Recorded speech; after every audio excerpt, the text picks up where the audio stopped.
فرزند زہرا یہ حالات برے ہیں۔ کاشانہ بصیرت ایک ایسا مکمل یوٹیوب چینل جس پر محروم بصارت کے لیے بالخصوص اور تمام افراد کے لیے بالعموم سینکڑوں کی تعداد میں اسلامی کتب دستیاب ہیں۔ لہذا گزارش ہے کہ آپ اپنی ذمہ داری نبھاتے ہوئے کاشانہ بصیرت کو سبسکرائب کرنے کے ساتھ ساتھ بیل آئیکن کو پریس کیجیے تاکہ آپ علم کے حصول کے ساتھ ساتھ مذہب اہل بیت کی اشاعت میں بھی اہم کردار ادا کرتے رہیں۔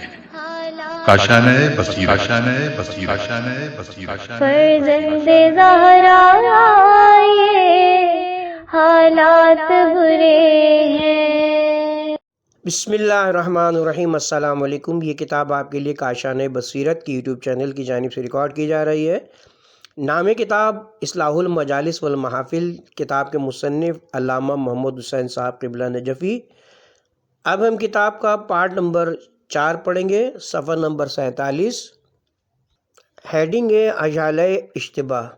مجلس خواں طبقے کے بعض زرق و چالاک حضرات اپنے گھرونے جرم پر پردہ ڈالنے کے لیے حضرت امیر علیہ السلام کے اس فرمان کے ساتھ تمسک کیا کرتے ہیں کہ جب کوئی حدیث نقل کرو تو اسے ایسے شخص کی طرف منسوب کر دو جس نے تم سے بیان کی ہے، پس اگر وہ حدیث سچی ہوئی تو اس کا فائدہ تم کو ملے گا، اور اگر جھوٹی ہوئی تو اس کا ضرر اس شخص کو ہوگا۔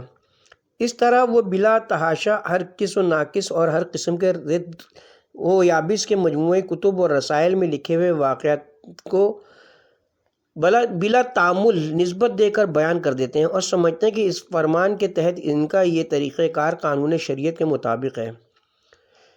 یہ درست ہے کہ یہ حدیث شریف قدر مجمل ہے، اس میں ناقل کی کوئی قید نہیں کہ وہ کیسا ہونا چاہیے، سقہ ہو یا غیر سقہ، صادق ہو یا کاذب، نیک ہو یا بد وغیرہ، مگر چونکہ قاعدہ یہ کہ بعض حدیثیں دوسری بعض کی تفسیر کرتی ہیں۔ خود جناب امیر المومنین علیہ السلام اور دیگر ائمہ طاہرین صلوات اللہ علیہم اجمعین کے ایسے فرامین موجود ہیں جن سے اس مجمل حدیث کی وضاحت ہو جاتی ہے، اور ان کے دیکھنے سے معلوم ہو جاتا ہے کہ ناقل حدیث یا مصنف کتاب کا سقہ ہونا ضروری ہے۔ اگر غیر سقہ آدمی سے کوئی واقعہ بلا تحقیق و تدقیق نقل کیا گیا تو یہ ناقل خود دروغ گوئیوں کے زمرے میں داخل ہو جائے گا۔ چنانچہ حضرت امیر علیہ السلام جناب حارث ہمدانی سے فرماتے ہیں، جو کچھ تم نے سن رکھا ہے وہ سب کچھ لوگوں سے بیان نہ کرو، ورنہ تمہارے جھوٹا ہونے کے لیے یہی امر کافی ہوگا۔ کتاب کا حوالہ نہج البلاغہ نیز انہی جناب سے باروایت امام محمد باقر علیہ السلام سے مروی ہے کہ آج جناب نے امام حسین علیہ السلام کو وصیت میں فرمایا، بغیر قابل وثوق آدمی کے کسی اور سے کوئی حدیث نقل نہ کرو، ورنہ تم دروغ گو قرار پاؤ گے، اور دروغ گوئی باعث ذلت و خواری ہے۔ کتاب کشف الحجہ سید اجل ابن سید طاؤس علیہ رحمہ۔ ان حقائق کی روشنی میں یہ امر واضح و آشکار ہو جاتا ہے کہ ہر کس و ناقص سے سنی ہوئی بات کا نقل کرنے والا شرعاً بری الذمہ نہیں ہو سکتا، بلکہ ضروری کہ کسی قابل وثوق آدمی سے سن کر یا کسی سقہ آدمی کی کتاب سے دیکھ کر اور نسبت دیکھ کر بیان کرے، اور ایسا کرنے والا ہی اپنی شرعی ذمہ داری سے عہدہ برا ہو سکتا ہے، ورنہ اس کا شمار زمرے کاذبین میں ہوگا۔ ظاہر ہے کہ اگر ہر کے ذمے کی نقل کردہ حدیث کو اس کی طرف نسبت دے کر بیان کرنا صحیح ہو تو فریقین کا علم رجال اور علم درایتاً الحدیث اور اس کی بے شمار کتابیں ایک دفتر بے معنی ہو کر رہ جائیں گی، اور اس سلسلے میں ان کی مساعی جمیلہ ایک عبث اور بیکار فعال بن جائیں گی۔ نیز اس طرح یہ حدیث آیت مبارکہ بھی ہے بے معنی ہو کر رہ جائے گی جس میں خدائے حکیم نے فاسق آدمی کی چھان بین کرنے کا حکم دیا ہے کہ جب فاسق آدمی تمہارے پاس کوئی خبر لائے تو اس کی اچھی طرح چھان بین کرو، بلا تعامل اس کی خبر کو قبول نہ کرو۔ پس معلوم ہوا کہ ان لوگوں کا اپنے جھوٹ بولنے کے جواز میں یہ عذر پیش کرنا عذر لنگ اور عذر گناہ بد از تر گناہ کا مصداق ہے۔ مفید مشورہ کس قدر بہتر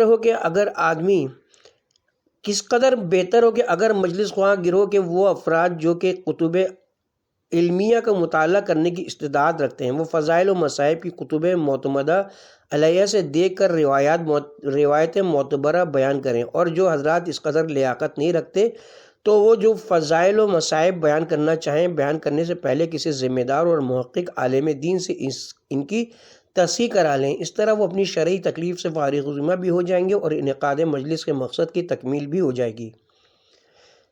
ایک عجیب واقعہ، ثقۃ المحدثین جناب شیخ عباس قمی نے بحوالہ شفاء الصدور محقق طبرانی لکھا ہے کہ عمد الفقہ جناب آقا الحاج محمد ابراہیم کلباسی کی موجودگی میں ایک فاضل برسر منبر مجلس پڑھا تھا کہ اس نے اثناء کلام میں کہا، امام حسین نے 2 مرتبہ فرمایا یا زینت یا زینب۔ فوراً اس فقیہ نبی نے برسر عام اسے ٹوکتے ہوئے فرمایا، اور خدا داد امام 2 دفعہ یا زینب نفر مود خدا تیرے منہ کو توڑے۔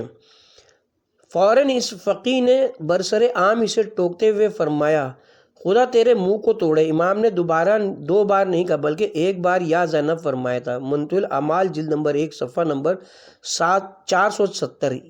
یا تو نقل واقعات میں احتیاط تھی یا آج یہ حالت ہے کہ پڑھنے والے نئے قصے گڑھ گڑھ کر بیان کرتے ہیں مگر کوئی روکنے ٹوکنے والا نہیں۔ اس سلسلے میں ایک اور شبے کا ازالہ، بعض بے توفیق حضرات ضعیف بلکہ موضوع روایات بیان کرنے اور بعض دیگر غنا و سرور کا ارتکاب کرنے کے لیے بزم خواہش یہ جواز پیش کرتا ہے کہ سرکار سید الشہداء علیہ السلام کی مجالس عزا میں رونا اور رلانا شرعاً محبوب و مرغوب ہے، اور بعض اوقات ضعیف یا مجہول روایت پڑھنے یا غنا کرنے کی وجہ سے گریہ زیادہ ہو جاتا ہے، اس لیے ایسا کرنا کیوں جائز نہیں ہوگا۔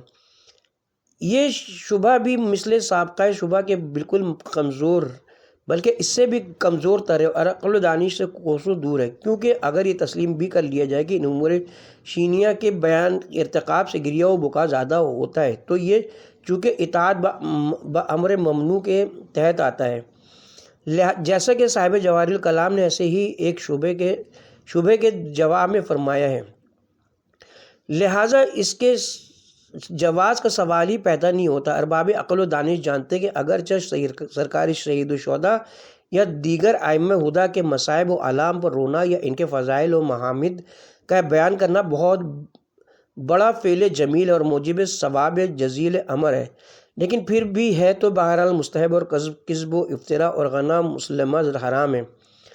عقل سلیم و شرع قیوم اس بات پر متفق ہیں کہ جب کسی مستحب امر کی بجاوری کسی حرام امر کے ارتکاب پر موقوف ہو تو اس کے لیے حرام کو ہرگز حلال و جائز قرار نہیں دیا جا سکتا، بلکہ اس صورت میں وہ حرام اس مستحب امر کو بھی لے ڈوبے گا، یعنی وہ مستحب ہی نہیں رہتا بلکہ حرام ہو جاتا ہے۔ مثلاً اگر زیارت ائمہ علیہم السلام جو کہ ثواب بے پایہ کی موجب بنے ہے کی باجاوری غصبی یا چوری کے مال پر موقوف ہو تو آیا اس کے لیے مال غصب کرنا یا چرانا جائز ہو جائے گا؟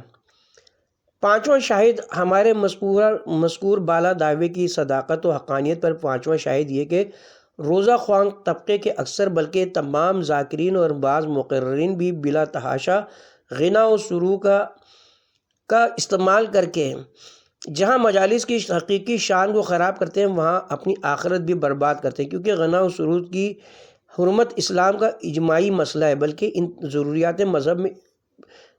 ضروریات مذہب میں داخل ہے جن کا منکر دائرہ مذہب سے خارج سمجھا جاتا ہے۔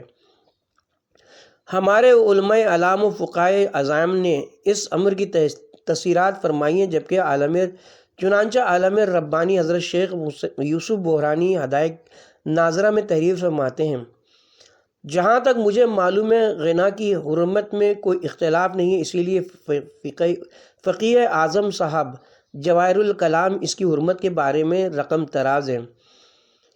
میں اس کی حرمت میں کوئی اختلاف نہیں پاتا، بلکہ اس پر ہر 2 قسم کا موصل و منقول اجماع قائم ہے اور اس کی حرمت کے بارے میں احادیث متواترہ موجود ہیں، بلکہ اس کی حرمت کے ضروریات مذہب شیعہ میں سے ہونے کا دعویٰ کرنا ممکن ہے۔ اگرچہ ہم حرمت غنا کے متعلق اپنے تحقیقی مضمون حرمت غنا اور اسلام میں بہت تفصیل کے ساتھ لکھ چکے ہیں، تاہم یہاں اس کی حرمت کے متعلق بعض آیات و روایات کی طرف اجمالی اشارہ کیا جاتا ہے۔ نمبر 1 ارشاد قدرت ہے، پارہ نمبر 7 سورہ حج رکوع نمبر 11، بتوں کی نجاست سے اجتناب کرو، نیز قول زور سے اجتناب کرو۔ اس آیت مبارکہ میں قول زور کی جو تفسیر حضرت صادق عالم محمد علیہ السلام سے منقول ہے وہ یہ کہ اس سے مراد غنا ہے، ملاحظہ تفسیر المجموع البیان و صافی برہان و رسول کافی وغیرہ۔ نمبر 2 ارشاد رب العزت ہے، پارہ 21 سورہ لقمان رکوع نمبر 10، اور آدمی میں سے کوئی ایسا بھی ہے جو بیہودہ باتوں کا خریدار ہے کہ بغیر علم کے لوگوں کے راہ خدا سے بھٹکائے اور ان کی ہنسی اڑائے، ذلیل کرنے والا عذاب انہی کے لیے ہے۔ اس آیت مبارکہ میں لہو حدیث کی تفسیر حضرت باقر العلوم علیہ السلام نے غنا کے ساتھ فرمائی ہے۔ جناب نے فرمایا کہ غنا ان گناہوں میں سے جن پر خداوند عالم نے جہنم کی تحدید فرمائی ہے۔ پھر آپ نے یہی آیت تلاوت فرمائی، تفسیر صافی و برہان، اصول کافی وغیرہ۔ نمبر 3 حضرت صادق عالم محمد علیہ السلام فرماتے ہیں، غنا و سرور منافقت کا آشیانہ ہے۔ نمبر 4 انہی بزرگوار سے مروی ہے، فرمایا غنا والی مجلس کی طرف خداوند عالم نظر رحمت نہیں فرماتا۔ وسائل الشیعہ حدائق ناظرہ وغیرہ ارباب انصاف غور فرمائیں کہ جس مجلس کی طرف خداوند عالم نظر رحمت ہی نہیں کرے، ایسی مجلس شرف قبولیت کس طرح حاصل کر سکتی ہے۔ نمبر 5 حضرت صادق عالم محمد علیہ السلام فرماتے ہیں، غنا کا سننا دل میں اس طرح نفاق پیدا کرتا ہے جس طرح پانی زراعت کو اگاتا ہے۔ کتاب وسائل الشیعہ۔ نمبر 6 جناب زید شہام روایت کرتے ہیں کہ حضرت امام جعفر صادق علیہ السلام نے فرمایا، جس نگر میں غنا کا ارتکاب کیا جائے وہ ناگہانی مصیبت سے محفوظ نہیں ہوتا، اور اس میں دعا مستجاب ہوتی ہے اور نہ اس میں کوئی فرشتہ رحمت داخل ہوتا ہے۔ اصول کافی۔ اللہ جس جگہ نہ کوئی دعا قبول ہوتی ہو اور نہ کوئی فرشتہ رحمت داخل ہوتا ہو، بلکہ الٹا عذاب و عقاب الہی کے مستحق ہونے کا اندیشہ بھی ہو، کیا ایسی مجلس کے پڑھنے یا پڑھانے یا سننے والے اجر و ثواب کے مستحق ہو سکتے ہیں؟ جناب جابر بن عبداللہ انصاری روایت کرتے ہیں کہ حضرت صلی اللہ علیہ وسلم نے فرمایا، سب سے پہلے جو گایا وہ شیطان تھا، سب سے پہلے جس نے گایا وہ شیطان تھا، جبکہ حضرت آدم نے شجرہ ممنوعہ کا پھل کھایا تھا۔ من لا یزر الفقیہ۔ اس روایت شریفہ سے مستفاد ہوتا ہے کہ اس واقعے کے بعد جس قدر غنا کرنے والے لوگ گزرے ہیں یا موجود ہیں یا بعد میں آئیں گے، وہ جس رنگ میں بھی اس کا ارتکاب کریں وہ شیطان رجیم کی ہی اتباع و پیروی متصور ہوگی۔ مجالس و وغیرہ عبادات میں غنا کی سنگینی اور بھی سخت ہے۔ مخفی نہ رہے کہ حرمت غنا کے بارے میں جو کچھ اوپر بیان کیا گیا وہ عمومی لحاظ سے، لیکن چونکہ مکان و زمان اور گنہگار کی نوعیت بدلنے سے گناہ کی نوعیت بھی بدلتی رہتی ہے، یعنی عام مقامات پر گناہ کی کیفیت اور ہوگی، اور مسجد وغیرہ کسی متبرک جگہ میں اس کا ارتکاب کیا جائے تو اس کی کیفیت اور، اسی طرح عام اوقات میں اس کی نوعیت اور عام آدمی گناہ کرے تو جرم کی حالت اور ہوگی، اور اگر عالم اس کا ارتکاب کرے تو اس کی حالت اور۔ اگر غنا کا ارتکاب کسی عشقیہ غزل وغیرہ میں کیا جائے تو گناہ کی نوعیت اور ہوگی، لیکن اگر اس کا ارتکاب قرآن و دعا یا مجلس عزا میں کیا گیا تو گناہ کی سنگینی اور بڑھ جائے گی، جیسا کہ علماء اعلام نے اس حقیقت کا باشگاف الفاظ میں اظہار فرمایا۔ چنانچہ فخر المجتہدین حضرت شیخ زین العابدین مازندرانی قدس سرہ ایک سوال کے جواب میں فرماتے ہیں، اگر قرآن اور مرثیوں میں غنا کیا جائے تو اس کا عذاب و عطاب زیادہ ہے۔ ذخیرۃ العباد صفحہ نمبر 504۔ اسی طرح استاد المجتہدین حضرت علامہ شیخ مرتضیٰ انصاری علی مقامہ غنا کی تعریف کرنے کے بعد لکھتے ہیں،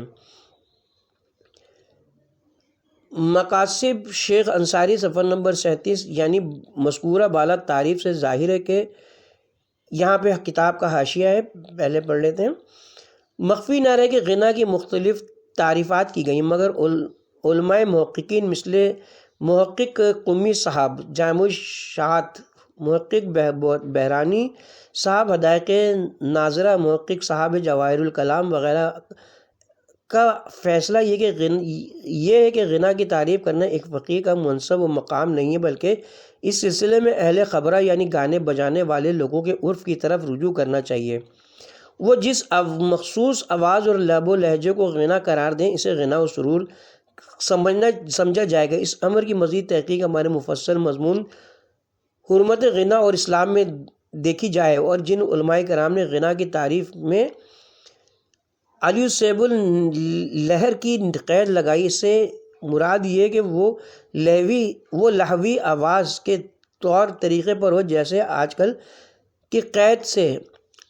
کل کے قاعدے سے فلمی طرزوں میں پڑھے جاتے ہیں۔ آج کل کے قصیدے فلمی طرزوں میں پڑھے جاتے ہیں، لہٰذا یہ اعراض بیجا ہے کہ کوئی لہو لعب ضرب کی نیت سے نہ مجلس پڑھتا ہے نہ سنتا ہے، اس میں نیت کا کوئی دخل نہیں ہے، یہ تو کیفیت صورت سے متعلق ہے، لہٰذا جو آواز لہوی اور تربی آواز کی طرز پہ ہوگی وہ حرام ہوگی۔ کتاب کی طرف دوبارہ چلتے ہیں۔ مقاصد شیخ انصاری صفحہ نمبر 37، یعنی مذکورہ بالا تعریف سے ظاہر ہے کہ اس کیفیت صوتیہ کی حرمت میں کوئی فرق نہیں، خواہ کلام حق میں ہو اور خواہ کلام باطل میں۔ بنابراین قرآن دعا اور مراسم میں ترجیح لہوی کے ساتھ پڑھنے کی حرمت اور اس کے عذاب کے دوگنے ہونے میں کوئی اشکال نہیں ہے، کیونکہ یہ اطاعت کے مقام میں معصیت ہے، اور اس طرح قرآن و خدا اور صاحب مرثیہ کی توہین و تذلیل ہوتی ہے۔ انہی حقائق سے متاثر ہو کر بعض علماء کا یہ مقولہ مشہور ہے کہ مجالس مراسم میں غنا کرنے کا عذاب و عقاب اس طرح دگنا ہے جس طرح مساجد میں زنا کرنے کا ایاز اللہ۔ حضرت شیخ عباس قمی نے بھی غنا کی حرمت مطلقہ پر اجماع کا دعویٰ کیا ہے، منتهى الاعمال جلد نمبر صفحہ نمبر 471۔ ایک قیاس بے اساسی کی رد۔ ابو بصیر کی روایت کے مطابق جب شادی کے موقع پر کنیزوں کا گانا جائز ہے تو مجالس سید الشہداء میں غنا کیوں جائز نہیں ہے؟ اس کے متعلق جو جواباً عرض ہے، اولاً تو یہ قیاس ہے جو مذہب اہل بیت میں بالاتفاق حرام ہے۔ جناب رسول خدا صلی اللہ علیہ وسلم نے فرمایا، جو شخص اپنی قیاس آرائی پر عمل کرتا ہے وہ خود بھی ہلاک ہے اور لوگوں کو بھی ہلاک کرتا ہے۔ ذاکری کا شرعی مقام، کتاب کا حوالہ یہ اصول کافی جلد نمبر 1 صفحہ نمبر 23۔ ثانیاً جس روایت پر قیاس کیا گیا وہ روایت محققین کے نزدیک صحیح نہیں، کیونکہ استاد المجتہدین علامہ انصاری مقاصد میں ایسی روایت پر تبصرہ کرتے ہوئے فرماتے ہیں، ان روایات کی سند میں ابو بصیر ہے جو کہ صحیح نہیں ہے۔ مقاصد صفحہ نمبر 40 طبع ایران۔ ثالثاً بعض محققین کا قول ہے کہ غنا کی حرمت زنا کی طرح ذاتی ہے جو قابل تشخیص نہیں ہے۔ جواہر الکلام مجلد متاخر سلام یہی وجہ ہے کہ بڑے بڑے اکابر علماء مثل شیخ مفید، سید رضی جلی، ابن ادریس ہلی، علامہ ہلی در تذکرہ، فخر المحققین در اعزا، محقق ہلی صاحب شرائع الاسلام حرمت غنا میں کسی استثناء کے قائل نہیں ہے۔ رابعاً جو حضرات شادی کے موقع پر کنیزوں کے غنا کے جواز کے قائل ہیں وہ بھی صرف اسی ایک خاص صورت میں جائز سمجھتے ہیں، یعنی گانے والی عورت ہو تو تقریب شادی ہو اور کوئی اجنبی آواز نہ سنے، لہٰذا اگر گانے والا مرد ہو تو شادی کے علاوہ ختنہ وغیرہ کی کوئی تقریب ہو تو یہ اس کے جواز کے قائل نہیں، کیونکہ ایسا کرنا قیاس ممنوع کے تحت میں داخل ہے۔ کتاب کا حوالہ جواہر صفحہ 17 الآخر صفحہ 11 سطر آخر مجلد متاجر۔ بنابراین اس سے میراثی سید الشہداء میں غنا کا جواز کسی طرح بھی ثابت نہیں ہو سکتا۔ ایک شبہ کا ازالہ۔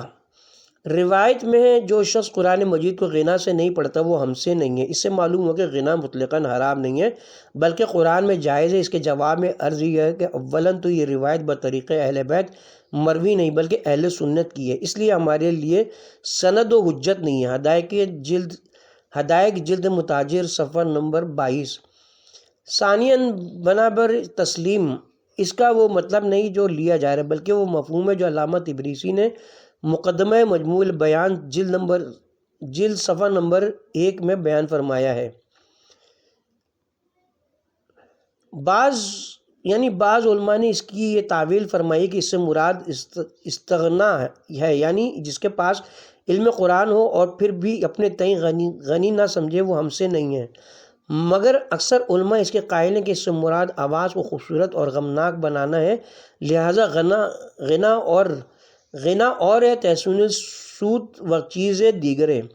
ثالثاً اگر سابقہ تعویل قبول نہ کی جائے تو پھر اس روایت کی طرف لازم ہے، کیونکہ یہ ان روایات کے مارز ہے جو تعداد میں زیادہ اور سند میں صحیح ہیں، جن میں قرآن کو غم و حزن اور حسن سیرت کے ساتھ پڑھنے کا حکم اور غنا کے ساتھ پڑھنے کی ممانعت وارد ہوئی ہے۔ مثلاً حضرت صلی اللہ علیہ وسلم فرماتے ہیں، کتاب کا حوالہ مقاصد صفحہ نمبر 39، ہدایق صفحہ نمبر 23 وغیرہ، قرآن کو عربوں کے لہجوں میں پڑھو اور اہل فسق و فجور کے لہجے سے پرہیز کرو۔ میرے بعد کچھ ایسے لوگ آئیں گے جو قرآن میں غنا نوع رہبانیت والی ترجیح گرگری کریں گے۔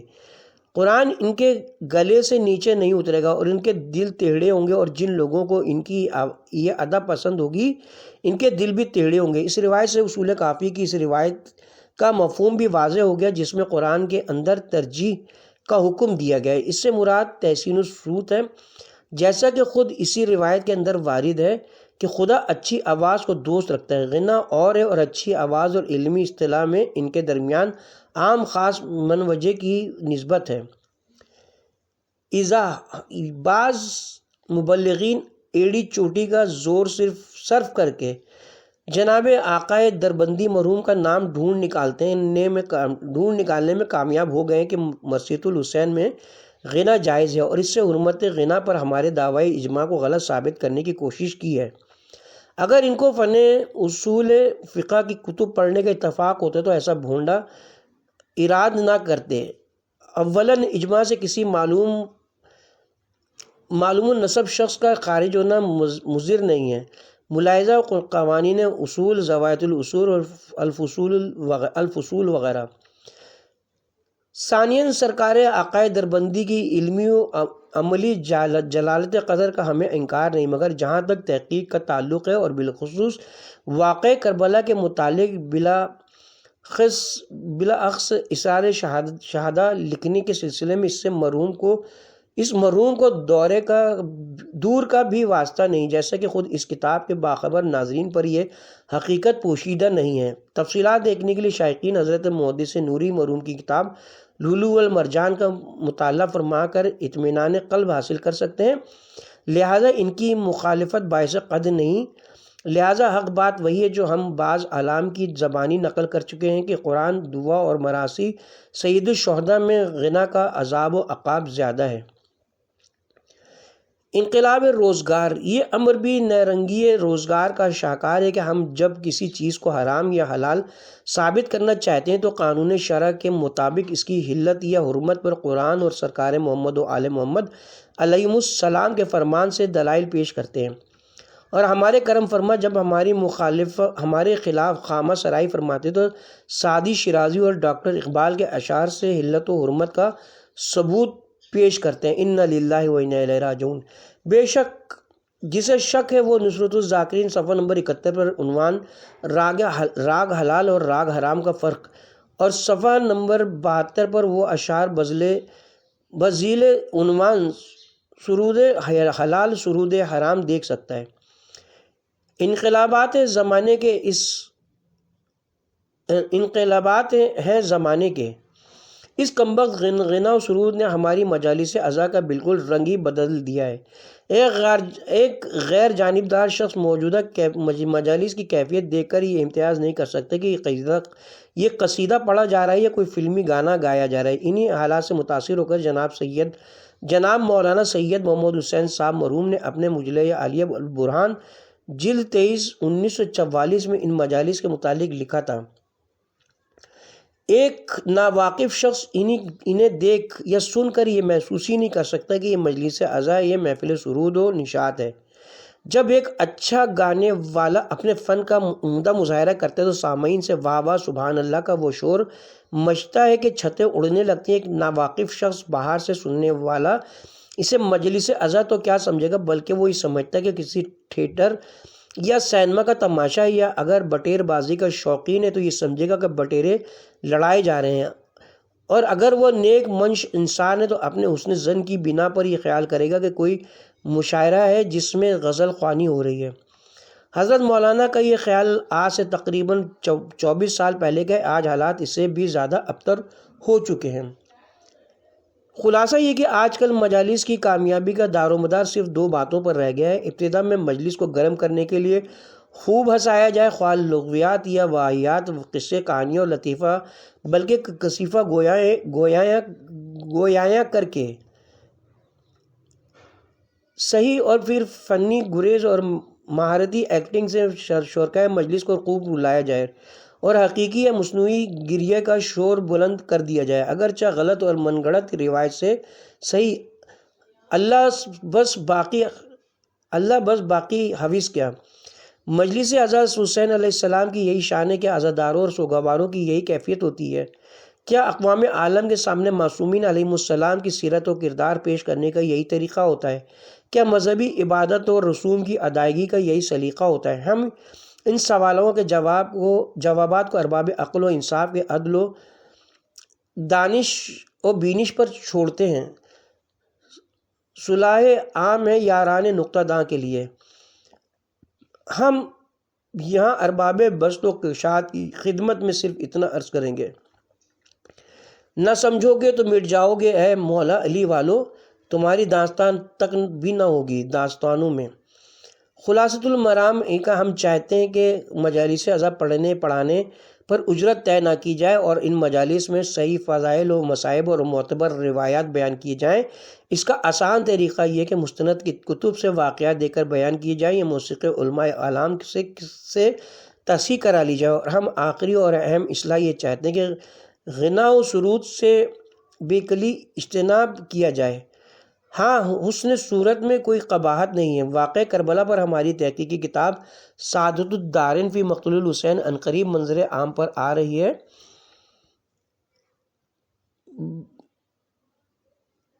یہ کاشان بصیرت پہ تو خیر کتاب یہ اپلوڈ ہو چکی ہے۔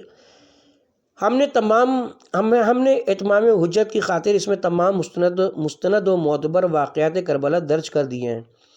کس کی زبان کھلے گی پھر ہم نہ اگر سنا سکے؟ جبکہ ہم اپنے دعوے کے پہلے جز کو شواہد پنجگانہ سے ثابت کر چکے تو اب اپنے دعوے کے دوسرے جز پر بھی شواہد پنجگانہ پیش کرتے ہیں۔ بانیان کرام اور سامعین اعظام کی اکثریت میں اخلاص کے فقدان کا بیان۔ پہلا شاہد اس مطلب پر پہلا شاہد یہ کہ آج مجالس میں تیری میری مجلس کی تفریق پائی جاتی ہے، جس کا نتیجہ مجالس ازا کے باہمی تصادم کی صورت میں ظاہر ہو رہا ہے۔ ظاہر ہے کہ یہ طرز عمل روح اخلاص کے منافی ہے۔ جب ہر مجلس حسین اور محض حسین کے لیے ہے اور اس کے انعقاد کا مقصد خوشنودی خدا و ائمہ ہدایٰ علیہم السلام حاصل کرنا اور دین حق کی نشر و اشاعت کرنا ہے، تو پھر یہ تیری مجلس میری مجلس فلاں اور فلاں کی مجلس کے کیا معنی ہیں؟ یہ تفریق کیسی ہے؟ جب یہ مجلس عبادت ہو تو عبادت وہی ہوتی ہے جس میں خلوص ہو، بلکہ کامل عبادت تو وہ ہوتی ہے جس کے باجاوری میں جنت کی طمع اور جہنم کے خوف کا جذبہ بھی کار فرما نہ ہو، بلکہ محض خالصاً بوجہ اللہ اور با اخلاص ہو کر، جس طرح حضرت امیر المومنین علیہ السلام بارگاہ رب العزت میں عرض کرتے ہیں: جب سے یہ میری تیری مجلس کی تفریق شروع ہوئی ہے، اسی وقت سے مجالس و محافل کے باہمی تصادم کا سلسلہ کبھی بھی شروع ہو گیا ہے۔ آج مجلس سے مجلس ٹکرا رہی ہے، جلوس سے جلوس ٹکر لے رہے ہیں، محفل سے محفل متصادم ہو رہی ہے۔ ہر بانی مجلس و محفل اور ماتم کی یہ خواہش ہوتی ہے کہ اس کی مجلس و محفل اور اس کا جلوس ماتم کامیاب ہو جائے، خواہ دوسرے کا کامیاب ہو اور خواہ نہ ہو، بلکہ آج نوبت یہاں تک پہنچ گئی کہ دوسرے کی مجلس اور جلوس کو ناکام بنانے کے لیے پورا زور صرف کیا جاتا ہے، اور اس کا نتیجہ ہے کہ محلہ محلہ بلکہ خاندان خاندان بلکہ فرد فرد کی مجلس علیحدہ علیحدہ ہے۔ ہر امر میں خواہ دینی ہو یا دنیاوی اقتصاد ہو درمیانہ روی کی ضرورت ہے۔ افراط و تفریط ہر دو مذموم ہیں۔ جو چیز بھی اعتدال سے کم یا زیادہ ہو وہ اچھی نہیں ہوتی، حتیٰ کہ وہ اگر عبادت الہی ہو تو وہ عبادت نہیں رہتی۔ لہٰذا مجلس عزم میں بھی اس اصول کو ملحوظ خاطر رکھنا ضروری ہے۔ ایسا نہ ہو کہ یہ مجالس دوسرے فرائض زندگی کی ادائیگی میں مانع ہوں اور انتظام امور ماد یا معاش میں حارج۔ اس طرح خود مجالس کی شان اور افادیت بھی ختم ہو جاتی ہے۔ اگر کوئی چھوٹی سی بستی ہے تو اس میں ایک وقت میں صرف ایک جگہ ہی مجلس منعقد ہونی چاہیے، اور اگر کسی وجہ سے دو جگہ انعقاد ضروری ہو تو اس طرح انتظام کرنا چاہیے کہ ایک دن میں اور دوسری رات میں کریں۔ ہاں، بڑے شہروں میں ایک سے زائد مجالس کا انعقاد ایک ہی وقت میں اس وقت عمل میں لایا جا سکتا ہے جبکہ ایک جگہ سب لوگوں کا اکٹھا ہونا ناممکن ہو یا ہر گوشے سے وہاں پہنچنا سخت دشوار ہو، ورنہ ایک ہی مجلس پہ اکتفا کرنا چاہیے۔ اسی میں مذہب و مجلس کی شان و شکوہ پوشیدہ ہے، اور اسی صورت میں ان کے انعقاد کی افادیت مضمر ہے۔ اصل مقصد تو یہ ہے کہ عزاداروں میں سرکار امام حسین علیہ السلام اور ان کے اعوان و انصار کے اوصاف حمیدہ پیدا کیے جائیں، اور دنیا جانتی ہے کہ نظم و ضبط اور اتحاد و اتفاق کا جو نقشہ کربلا والوں نے پیش کیا، دنیا اس کی نظیر پیش کرنے سے قاصر ہے۔ لہٰذا اگر آج ہم نے ان مجالس کے انعقاد سے یہ وصف جلیل اپنے اندر پیدا نہیں کیا، بلکہ الٹا یہ مجالس ہماری باہمی تفریق و علیحدگی کا سبب بن کر رہ گئی ہیں، تو پھر اس کا مطلب یہ ہے کہ ہم نے ان مجالس اعضاء کی روح و فنا اور ان کے افادی پہلو کو نظر انداز کر دیا ہے۔ ایسے عمل کا کیا فائدہ جو جست بلا روح ہو؟ خلاصہ کلام یہ کہ جب تک تیری مجلس کی تفریق ختم نہ ہوگی، یہ مجالس خالص مجالس حسین نہیں ہو سکتی، اور نہ ان سے روح حسین خوشنود ہو سکتی ہے۔ کتاب کا حوالہ ہے رسالہ البرہان۔ اس کے ساتھ ہی اب ہم یہاں پہ کتاب کے پارٹ نمبر 4 کا اختتام کرتے ہیں، اور پارٹ نمبر 5 کا اختتام پارٹ نمبر 5 کا آغاز دوسرے شاہد سے کریں گے۔